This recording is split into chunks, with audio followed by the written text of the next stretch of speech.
consultor de inversiones, de finanzas, estaba en un muelle de un pueblecito de costa cuando llegó un pequeño barquito con un solo pescador. Dentro del bote habían varios atunes amarillos de muy buen tamaño. El inversor elogió al pescador por la calidad del pescado y le preguntó cuánto tiempo le había tomado pescarlos. El pescador respondió que muy poco tiempo. Y el inversor luego le preguntó por qué no permanecía más tiempo y sacaba más pescado. El pescador respondió que tenía lo suficiente para satisfacer las necesidades inmediatas de su familia. El inversor preguntó: ¿pero qué hace usted con el resto de su tiempo? Y el pescador dijo: duermo tranquilo, pesco un poco, juego con mis hijos, hago siesta con mi señora, voy todas las noches al pueblo y toco la guitarra con mis amigos, y tengo una vida muy feliz y muy ocupada. El banquero le dijo: soy un MBA de Harvard y podría ayudarte. Deberías gastar más tiempo en la pesca y con los ingresos comprar una barca más grande. Con los ingresos de la barca más grande podrías comprar varias barcas. Podrías tener una flota de barcas pesqueras. En vez de vender el pescado a un intermediario, lo podrías hacer directamente a un procesador y abrir eventualmente tu propia procesadora. Deberías controlar la producción, el procesamiento y la distribución. Deberías salir de este pueblo e irte a una ciudad grande, de América, de Europa, donde quieras. Y ahí manejarías tu empresa en expansión. A todo eso el pescador pregunta: ¿de acuerdo? ¿Pero eso cuánto tiempo me va a llevar? Y el inversor dice: entre unos 15 y 20 años. Y dice: ¿y luego qué? El banquero se rió y dijo que esa era la mejor parte. Le dijo: cuando llegue la hora, deberías anunciar una oferta de acciones y vender las acciones de tu empresa al público. Te volverás rico, tendrás millones, millones y millones. ¿Y luego qué? Y entonces dijo: luego te puedes retirar. Te mueves a un pueblecito de la costa donde podrás dormir hasta la tarde, pescar un poco, jugar con tus hijos, hacer una siesta, ir al pueblo todas las noches a tocar la guitarra con tus amigos. Y el pescador le respondió: ¿acaso no es eso lo que ya tengo?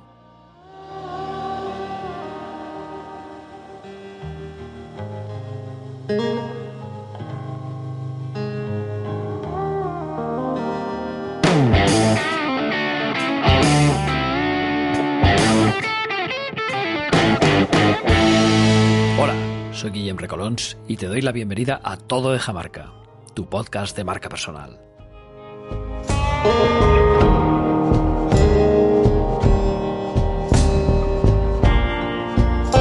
Y por si es tu primera vez, te cuento que este podcast va de marca personal, de su proceso de gestión, lo que conocemos como personal branding, de relato personal, de comunicación personal, propuesta de valor y todo lo que nos ayude a conocernos mejor, diseñar nuestra estrategia y nuestro plan de visibilidad.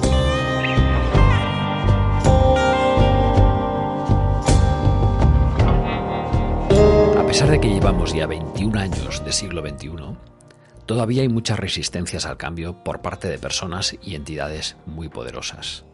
Tan poderosas como para poder poner ministros, presidentes de grandes empresas y, por supuesto, hacer con la economía lo que les antoje. Hoy hablo de los vicios del capitalismo inconsciente y eso tiene mucho que ver con los estilos de liderazgo. El post de hoy se titula Personas, propósitos, valores y capitalismo inconsciente. Y sí, parece que todavía el capitalismo siglo XX campa a sus anchas por el mundo y está convirtiéndose en un verdadero obstáculo para la revolución de las personas, el propósito y los valores. No hace ni una semana todavía que en este mismo espacio, en este mismo podcast, ponía, por ejemplo, como ejemplo, mejor dicho, al líder humanista Emmanuel Faber con un vídeo magnífico en el que él expresaba su propósito.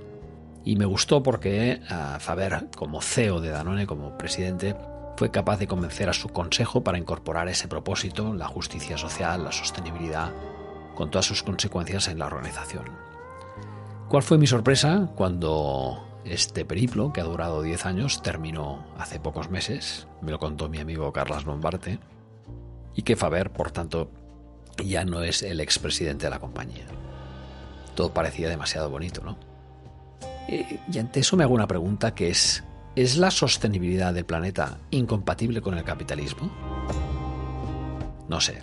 Si tú tienes una respuesta, por favor, envíamela. Según leo en El País, los fondos Artisan Partners y Bluebell Capital fueron los impulsores de la destitución del presidente y director general Emmanuel Faber. Yo deduzco mal, pero ¿no te viene a mente que los fondos de inversión están dominando el mundo? Es algo curioso, porque mientras más avanza la inteligencia emocional, la bioética, el desarrollo personal en base a competencias blandas, la democratización de la sociedad digital, más tengo la sensación de que las normas del viejo capitalismo de Friedman siguen vigentes entre nosotros. Acuérdate que Milton Friedman es aquel que decía que la responsabilidad social de la empresa es aumentar los beneficios. No es que yo esté en contra, pero creo que el mundo ha evolucionado, y creo que hay otras responsabilidades sociales.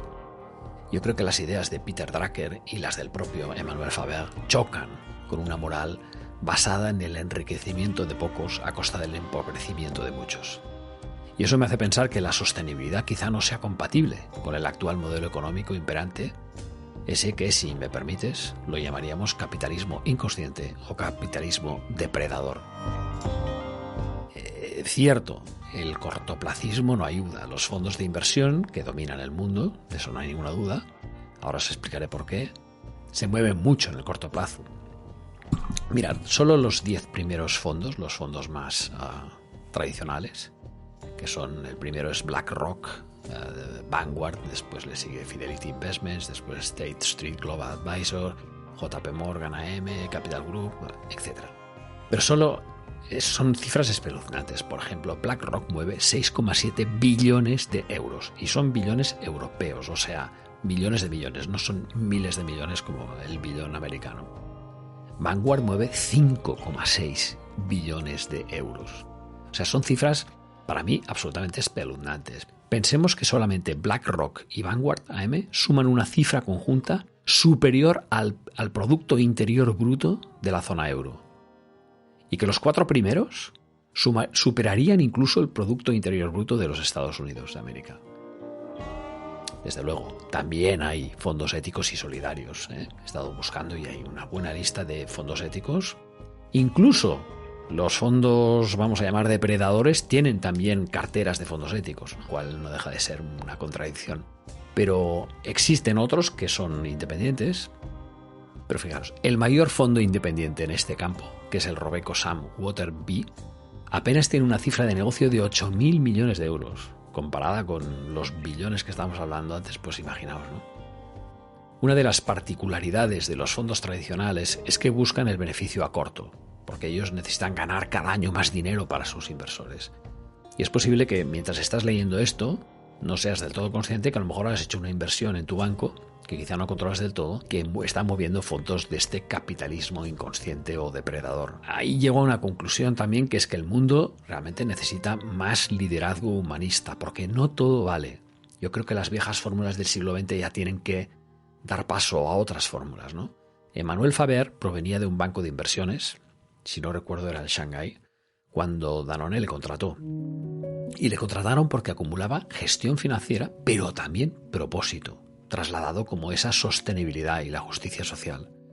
La industria alimentaria representa hoy entre un 20 y un 30% de las emisiones mundiales de gases de efecto invernadero. Es muchísimo. O sea, es la principal industria contaminante del mundo, la industria alimentaria. Su regeneración implicaría un gran impacto, como sería el caso de otros sectores de actividad como el transporte, la energía o la moda, que también son contaminantes, pero ni mucho menos al nivel de la industria alimentaria. Y esto nos podría asegurar una calidad de vida digna en los próximos años. Leía un artículo muy interesante de Sandra Pina en el Economista y decía, ahí es donde una persona como Emmanuel Faber, un visionario, es donde estaba Emmanuel Faber, un visionario que sin duda abogaba por un activismo propio de personas que dejan un legado, que no es el caso de todos los CEOs, ni mucho menos, solamente por tener el título, ¿no? El legado de Faber, nos gustase o no, era indiscutible y como un verdadero líder estuvo dispuesto a jugársela por sus convicciones. El liderazgo transformacional que se requiere en los tiempos que corren tiene sin duda mucho que ver con esto. Me ha gustado mucho esta expresión de que estuvo dispuesto a jugársela por sus convicciones. Y sí, se la jugó y ya no está. Ha sido echado, digamos, de Danone. ¿Qué ha pasado? Pues, bueno, que los fondos vieron, los fondos de inversión, que algunas empresas competidores de Danone como Unilever o Nestlé acumulaban crecimientos superiores a Danone. Y eso para los fondos es algo, y pongo entre comillas, que no es sostenible. Aquí ya ves que la palabra sostenibilidad tiene un sentido un poco distinto según del lado de que se mire, ¿no? Entendámonos, no es que Danone perdiera dinero con Faber, sino que sus cifras de crecimiento no eran mayores que las cifras de la competencia. Una de las frases que me gustaba de Faber decía: cada vez que comemos o bebemos, podemos votar qué mundo queremos. Fíjate qué sencillo, qué claro, ¿no? La verdad es que emprender es una transformación y en el caso de Faber, en una empresa con 100.000 empleados presente en 120 países, no es algo que se haga de la noche a la mañana. El liderazgo consciente, humanista, no es un plan a 2 años. Es algo que implica una transformación muy profunda del modelo de negocio con vistas a la sostenibilidad medioambiental, la persona en el centro y valores como puntos de paso. Es decir, el cortoplacismo es completamente incompatible con una transformación de este tipo. Y la pregunta es, ¿para cuándo el capitalismo consciente? El capitalismo inconsciente ya sabemos que existe, eso lo hemos visto, ¿eh? Afortunadamente hay empresas que están transformando organizaciones hacia el modelo consciente. Hace muy pocas semanas entrevisté en este mismo podcast a Alejandra Vara, Area Manager de Roots for Sustainability, una consultora que está tratando de poner a algunas de nuestras mejores empresas en el siglo XXI y lo está consiguiendo además. La verdad es que no nos falta ni teoría, ni literatura, ni expertos en economía circular. Lo que falta sobre todo es acción, aplicación inmediata, ¿no? Implementación, sin miedo, con más personas como Faber, con más empresas como Roots for Sustainability y con menos gestores de grandes fondos depredadores que acaban con el mandato de las personas que tienen iniciativas que nos colocan en el siglo XXI. Como antídoto al capitalismo inconsciente, me encantó la lectura hace unos meses del libro Capitalismo Consciente, se llama así, tal cual, de John Mackay y Raj Sisoda, Empresa Activa 2016. Y el libro todo él vale la pena leerlo, es un buen manual. Y hay una tabla en que compara la responsabilidad, la RSC, la responsabilidad social corporativa, con el capitalismo consciente y es, digna de verse, ¿eh? Os voy a poner algunos ejemplos para que lo veáis, ¿no? Porque en realidad es como si estuviéramos comparando el siglo XX, todavía imperante en muchas de las grandes corporaciones, con el siglo XXI. Ejemplos de la tabla está. La tabla se titula Tabla 2.1, en que se diferencia el capitalismo consciente de la RSC. Entonces pone en la columna izquierda, que es la de responsabilidad social corporativa, dice: los implicados en la empresa deben sacrificarse por la sociedad. Mientras que en el capitalismo consciente dice: integra los intereses de todos los implicados. La responsabilidad social corporativa es independiente de la cultura o el propósito de la corporación. El capitalismo consciente incorpora un propósito superior y una cultura solidaria. La RSC suma una carga ética a los objetivos empresariales, mientras que el capitalismo consciente aúna la solidaridad y el beneficio gracias a convergencias profundas. La RSC refleja una visión mecanicista de la empresa. El capitalismo consciente considera que la empresa es un sistema complejo adaptativo. La RSC a menudo se injerta en el modelo empresarial como un departamento separado o que forma a veces parte de relaciones públicas, mientras que el capitalismo consciente, la responsabilidad social, está en la base de la empresa gracias al propósito superior que considera que la comunidad y el medio ambiente son agentes clave. Este es un punto importante. La RSC considera que existe un solapamiento limitado entre las empresas y la sociedad, y entre la empresa y el planeta, mientras que el capitalismo consciente considera que la empresa es un subconjunto de la sociedad y que la sociedad es un subconjunto del planeta. Este punto es importantísimo. Si no entendemos que sin planeta nos lo cargamos todo, esto está muerto. La RSC es fácilmente asimilable a una obra caritativa, frecuentemente considerado como marketing verde engañoso. Yo recuerdo muchas empresas que habían hecho un daño enorme, que crearon la RSC solamente para, reponer una parte de ese daño, ¿eh? Ya no hablo de petroleras y accidentes, que seguro que a la mente os viene algo, ¿no? Pero se ha utilizado muy mal esto de la RSC, se ha utilizado más como voy a intentar disimular el daño que he hecho, ¿no? Y realmente esto está muy lejos del capitalismo consciente. El capitalismo consciente requiere una transformación verdadera a partir del propósito, con los 4 principios que define el libro, que son propósito, integración de todos los agentes implicados, liderazgo consciente y culturas conscientes. Son 4 aspectos absolutamente clave.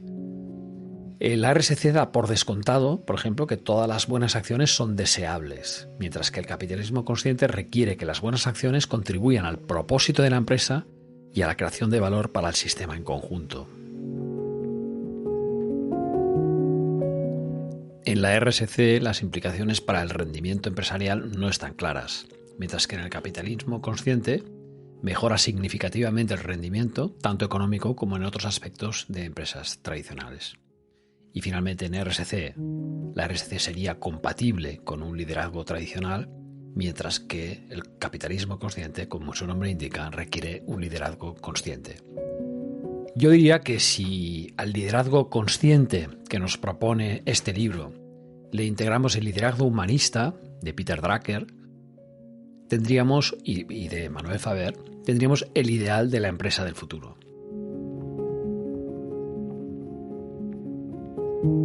Quiero hacer constar, por si acaso alguien se lo ha pensado, que no soy en absoluto anticapitalista. Yo creo en el capitalismo.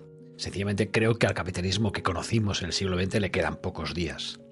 Y como ya he tratado largo y tendido en este podcast, los directivos sin visión, sin misión, sin propósito y sin un plan de acción para cumplirlo harían muy bien en retirarse y dar paso a quienes verdaderamente quieren hacer de este mundo un lugar mejor para vivir. Con eso, el capitalismo inconsciente será historia. Quiero dar las gracias a 3 personas que me introdujeron en esta idea del capitalismo consciente, la sostenibilidad, la ética empresarial. Son Pablo Engelman, cofundador de Capitalismo Consciente en España, que es una fundación, Laura Gutiérrez, coach, y la ya mencionada Alejandra Vara, de Roots for Sustainability.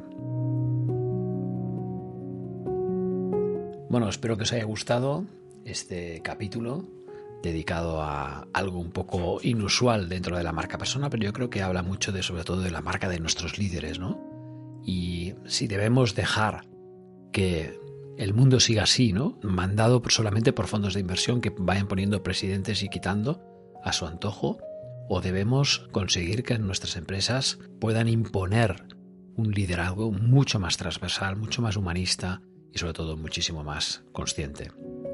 Te espero la semana que viene. Un fuerte abrazo y si te ha gustado no olvides suscribirte y compartir el podcast.